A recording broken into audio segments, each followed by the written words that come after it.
So hey guys, welcome back to our channel, that is BSc by Paras Khatri. The topic which we are discussing today is of political science class 10 chapter number 6, that is outcome of democracy. Outcome of democracy से मतलब है कि हिंदी में बात करें तो लोकतंत्र के परिणाम, मतलब एग्जैक्टली एक कंट्री में जब लोकतंत्र यानी कि डेमोक्रेसी होती है तो उससे फर्क क्या पड़ता है, ठीक है, मतलब उससे क्या फर्क पड़ता है या फिर उससे क्या क्या चीजें बदलती हैं, कंट्री के लिए क्या क्या चीजों में चेंज आता है, उस सबको इस चैप्टर के अंदर हम समझेंगे।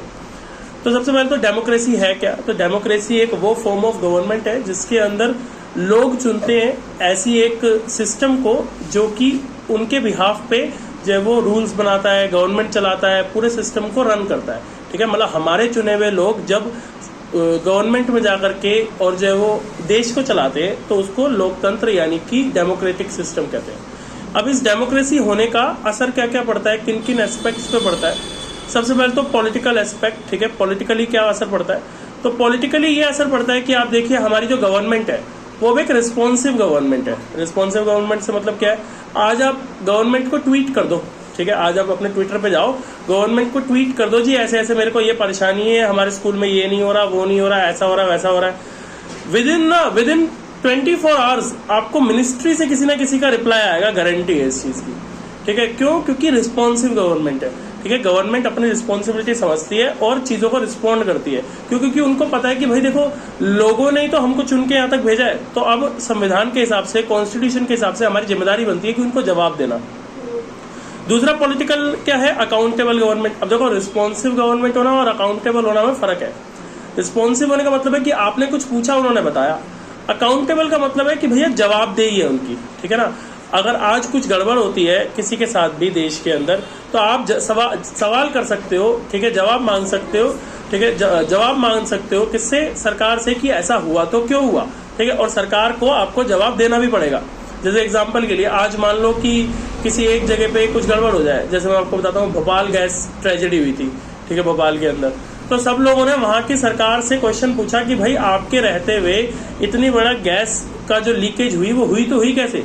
आखिर सरकार ने यानी कि मॉनिटरिंग नहीं करी, सरकार ने ठीक से ध्यान नहीं दिया, तभी हुआ ना ये सब कुछ। तो इसीलिए जो है वो सरकार से जवाब मांगा जाता है। तो पॉलिटिकली जो है वो दूसरा डेमोक्रेसी का आउटकम ये है, परिणाम ये है कि भाई सरकार को जवाब देना पड़ता है। तीसरी चीज ये है कि लेजिटिमेट गवर्नमेंट। लेजिटिमेट गवर्नमेंट का मतलब क्या है कि गवर्नमेंट जो है वो कभी भी अपने जो लिमिटेड रूल्स रेगुलेशन है उसके बाहर काम नहीं कर सकती, ठीक है। मतलब क्या है, आज आप चलते चलते आपको एकदम से पुलिस पकड़े और बोले कि चलो, तो ऐसे तो नहीं हो सकता ना। पूछोगे ना क्यों, बोले नहीं हम बताएंगे नहीं, तो ऐसा पॉसिबल नहीं है ना। क्यों? क्योंकि लेजिटिमेट गवर्नमेंट है हमारे यहाँ पे, ठीक है। हमारे यहाँ पे डेमोक्रेसी की वजह से लेजिटिमेट गवर्नमेंट है। कोई भी किसी को भी ऐसे बिना किसी कारण के जो है वो सजा नहीं दे सकता, बिना किसी कारण के सरकार भी कुछ नहीं कर सकती आपका, ठीक है ना। तो इसी को बोलते हैं लेजिटिमेट गवर्नमेंट। तो ये थे outcome of democracy about political background, मतलब पॉलिटिकली क्या क्या आउटकम है डेमोक्रेसी के, डेमोक्रेसी पे क्या क्या असर पड़ता है। Next is economically. इकोनॉमिकली क्या असर पड़ता है, सबसे पहले इकोनॉमिक ग्रोथ एंड डेवलपमेंट। देखो आप अगर एक लोकतंत्र की बात करो, एक डेमोक्रेसी की बात करो और एक नॉन डेमोक्रेटिक कंट्री की बात करो, तो जो नॉन डेमोक्रेटिक कंट्री होगी ना वो कहीं पीछे होगी डेमोक्रेटिक वालों से, ठीक है। जैसे एग्जांपल के लिए पाकिस्तान की बात करो। अब पाकिस्तान एक मिलिट्री कमांडिंग कंट्री है, ठीक है, जहाँ पे हमेशा मिलिट्री का राज रहता है। तो उनकी ग्रोथ देख लो और हमारी ग्रोथ देख लो, तो बहुत फर्क है ना। तो जो लोकतांत्रिक देश होता है, जो एक ऐसी कंट्री होती है जो कि आप कह सकते हो कि लोकतंत्र के हिसाब से चल रही है, जो फिर डेमोक्रेसी के हिसाब से चल रही है, वो हमेशा बेटर ग्रोथ एंड डेवलपमेंट देती है।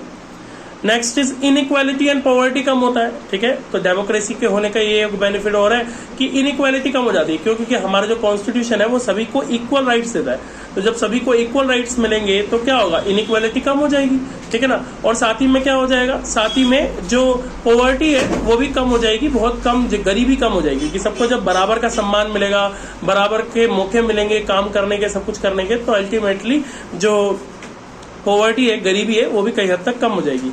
सोशल लेवल पे अगर बात करें कि आउटकम्स क्या है डेमोक्रेसी के, तो सबसे पहले अकोमोडेशन ऑफ सोशल डाइवर्सिटी। तो सोशल डाइवर्सिटी का अकोमोडेशन मतलब क्या है, सोशल डाइवर्सिटी से मतलब क्या होता है, सोसाइटी में आप देखिए हमारे इंडिया के अंदर इतनी सारी स्टेट्स हैं, इतनी सारी लैंग्वेजेस हैं, इतने सारे धर्म हैं, इतने सारे जातियां हैं, और सभी लोग एक साथ रहते हैं, तो इसी को डाइवर्सिटी बोलते हैं। तो ये डाइवर्सिटी को जो है वो मतलब एकोमोडेट करती है। मतलब एकोमोडेट करना मतलब इतने सारे लोग एक जगह पे बिना किसी लड़ाई झगड़े के, बिना किसी प्रॉब्लम के एक साथ तभी रह सकते हैं जब वहां पे डेमोक्रेसी हो। इसके अलावा हार्मोनियस लाइफ, हार्मोनियस का मतलब क्या होता है? सद्भावना, मतलब एक दूसरे से लगाव, एक दूसरे से प्यार, हार्मनी, ठीक है। तो एक दूसरे से लगाव, एक दूसरे से प्यार हमें तभी है बिकॉज हम सब ये समझते हैं कि हम सब एक ही देश के वासी है, हम सब एक ही कंट्री के रेजिडेंट्स है, ठीक है। और ये जो कंट्री है वो हम सबको कनेक्ट करती है, हम सबको जोड़ती है, इसीलिए हम सब जो है वो इसके साथ में जुड़े हुए रहते हैं। नेक्स्ट क्या है कि अब इसके अंदर कुछ ऐसी जो इंपॉर्टेंट चीज है, जैसे अकाउंटेबिलिटी क्या होता है, मैंने आपको बता दिया अकाउंटेबिलिटी का मतलब। इसके अलावा क्या है? पॉलिटिकल इक्वालिटी है हमारी कंट्री में। पॉलिटिकल इक्वालिटी का मतलब क्या है? पॉलिटिकल इक्वालिटी का मतलब है कि सभी के वोट की सिंगल वैल्यू है, मतलब कि यूनिवर्सल एडल्ट फ्रेंचाइज पढ़ा हुआ है आपने। यूनिवर्सल एडल्ट फ्रेंचाइज का क्या मतलब होता है? यूनिवर्सल एडल्ट फ्रेंचाइज का मतलब होता है कि कंट्री के अंदर जो भी लोग 18 ईयर्स से अबव है उन सभी को एक वोट देने का राइट है और सभी के वोट की वैल्यू सेम है, ठीक है। किसी के वोट की वैल्यू ज्यादा, किसी के वोट की वैल्यू कम नहीं है, सभी की वोट की वैल्यू सेम है, ठीक है। तो ये पॉलिटिकल फ्रीडम है हमारी कंट्री में, पॉलिटिकल इक्वालिटी है हमारी कंट्री में। इसके अलावा जो हमारी डेमोक्रेसी है वो क्या बेनिफिट देती है हमारे को, ठीक है।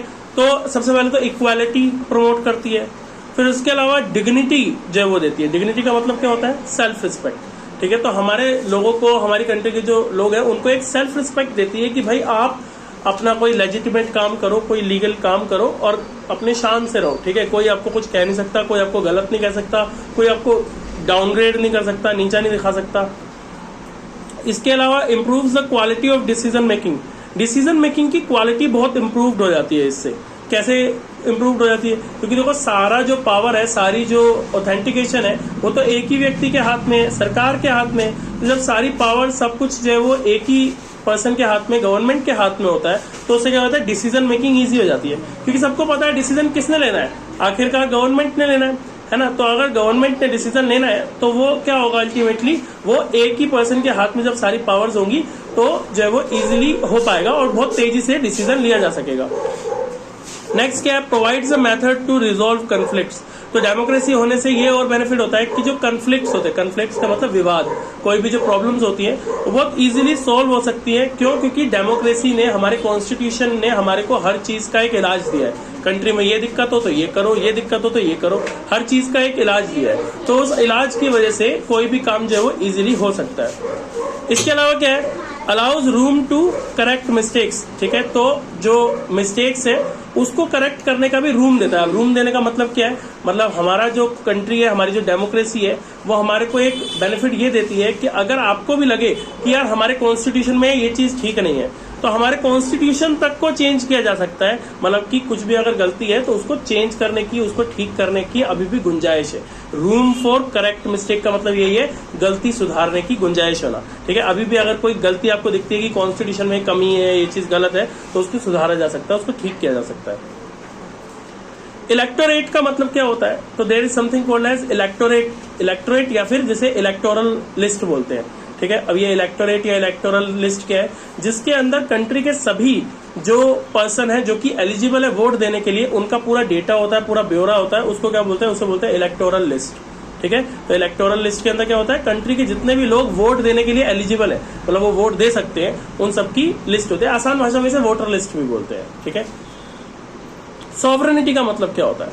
सॉवरेनिटी का मतलब होता है कि जब, जैसे India is a sovereign country, ठीक है, India is a sovereign country. तो मैं आपसे पूछूंगा कि इंडिया एक सॉवरन कंट्री है, इसका मतलब क्या है? तो सॉवरेनिटी या फिर इंडिया इज सॉवरन कंट्री का मतलब ये होता है कि जब आपको इंटरनली, एक्सटर्नली अपनी कंट्री के रिगार्डिंग कोई भी डिसीजन लेने की फुल पावर होती है और आपको किसी से पूछना नहीं पड़ता, किसी के दबाव में नहीं आना पड़ता, तो उसको बोलते हैं क्या? उसको बोलते हैं सॉवरेनिटी, ठीक है। India is a sovereign country, ठीक है। तो उसका मतलब यही है। इसके अलावा क्या होते हैं? इसके अलावा there is something called as normal election. तो आप जानते हो there is something called as by elections, ठीक है। बाय इलेक्शन या फिर बाय पोलिंग बोलते हैं इसे। जब मान लीजिए कि एक नॉर्मल इलेक्शन हो गया, ठीक है, और वहां पर एग्जांपल के लिए ऐसे समझिए, एक कंट्री में नॉर्मल इलेक्शन हुआ, जैसे हमारी कंट्री में 2019 में हुआ था, नॉर्मल इलेक्शन हुआ, 545 सीट्स थी, सभी पे इलेक्शन हो गया, ठीक है। अब मान लीजिए भाई लाइफ है, किसी के साथ कुछ भी हो सकता है। एक सीट ऐसी थी मान लीजिए इन 545 सीट्स में जहां का जो कैंडिडेट था उसको कोई परेशानी आ गई, उसको कुछ इश्यू आ गया, कुछ हेल्थ इश्यूज आ गए, और उसको डॉक्टर ने बोल दिया कि आप तो बेड से भी नहीं उठ सकते। तो अब अगर वो बेड से भी नहीं उठ सकता तो वो पर्टिकुलर एरिया क्या संभालेगा, कुछ नहीं कर पाएगा। तो यानी कि उस एरिया के लिए हमको कोई और बंदा चाहिए। तो ऐसा नहीं है कि वो पार्टी कहेगी कि हमारी जगह इसकी जगह इसको खड़ा कर देते हैं, ऐसे नहीं होता। फिर उस जगह पे वो बंदा रिजाइन देगा और फिर उस जगह पे दोबारा से इलेक्शन होंगे, ठीक है, उस पर्टिकुलर एरिया के लिए सिर्फ दोबारा से इलेक्शन होंगे। तो जब दोबारा से उसी जगह के लिए इलेक्शन होते हैं तो उसे बाय पोलिंग या फिर बाय इलेक्शन बोलते हैं। क्लियर है? फिर there is something called as dictatorship, ठीक है। डिक्टेटरशिप का मतलब क्या होता है? डिक्टेटरशिप का मतलब होता है तानाशाही, ठीक है। अब आपने कई बार ऐसे नारे वारे लग रहे होते हैं ना, तो ऐसे बोलते हैं तानाशाही नहीं चलेगी नहीं चलेगी, ऐसा सुना होगा। तो इसका मतलब क्या होता है? डिक्टेटरशिप क्या होता है? अब जैसे Hitler was a dictator, Hitler जो था वो एक डिक्टेटर था। डिक्टेटर का मतलब क्या होता है? जब एक स्मॉल ग्रुप ऑफ पीपल के पास में, जब कुछ ही लोगों के पास में पूरे कॉन्स्टिट्यूशन को या फिर पूरे देश को चलाने की पावर होती है ना, तो उसे वो डिक्टेटर बन जाता है, ठीक है। जैसे एग्जांपल के लिए ऐसे सोचो, हमारी कंट्री में क्या है? हमारी कंट्री में पार्लियामेंट्री फॉर्म ऑफ गवर्नमेंट है। क्यों है? ताकि पीएम अपने आप को ये ना समझने लगे कि मैं तो राजा हूं यहाँ का, मैं तो जो मर्जी कर सकूं, ठीक है ना। तो अकेला प्राइम मिनिस्टर कुछ भी नहीं कर सकता। क्यों? क्योंकि उसने अपनी पावर सारी बांट रखी है। हमारे कॉन्स्टिट्यूशन ने उसको जो पावर दी है वो सब बटी हुई पावर है, ठीक है। इवन वो अपनी मर्जी से एक कानून तक नहीं बना सकता, ठीक है। उसको कानून बनाने के लिए पूरे मेंबर्स का सपोर्ट चाहिए, सब कुछ चाहिए। तो यानी कि क्या है कि जब किसी एक पर्सन के हाथ में सारी पावर होती है तो वहां पे डिक्टेटरशिप हो जाती है। बट इंडिया में क्या है? पार्लियामेंट्री फॉर्म ऑफ गवर्नमेंट है, ठीक है। तो यहाँ पर डिक्टेटरशिप नहीं हो सकती, ठीक है। So that's all about this chapter. So if you have any doubt, you can always ask us in the comment section. Thank you so much.